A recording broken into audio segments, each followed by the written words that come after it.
শুভ সন্ধ্যা। তোমরা কে কেমন আছো? আশা করি তোমরা সবাই ভালো আছো আর ভালো থেকো। সন্ধ্যাবেলা একটা হালকা টিফিন বানিয়েছি, তো তোমরা দেখো আমার টিফিনটা কেমন হয়েছে আজকের। রোজ রোজ কি আর ভারী টিফিন ভালো লাগে গো। আমি একটু গোলমরিচের গুঁড়ো দিয়ে দিলাম, বিট লবণ দিয়ে দিলাম,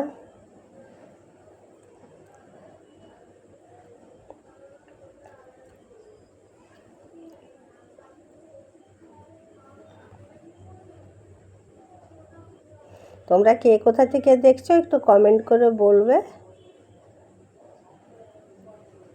আর আমার পাশে এইভাবেই থাকবে, আমার ভিডিওগুলো প্রথম থেকে শেষ পর্যন্ত দেখো। আর আমার ইউটিউব চ্যানেলটাকে একটু ফলো করে নিও।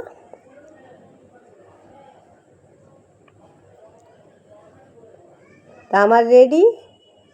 এখন আমি আমার ছেলের হাতে প্রথমে দিয়ে আসি, তারপর সবাইকে দেবো। ও তো বাচ্চা মানুষ, ওকে আগে দিই। তা আমার ভিডিওটা এখানে শেষ করি। তোমরা সবাই ভালো থেকো। পরের ভিডিওতে আবার দেখা হবে। আজকের মতন যাই, টাটা।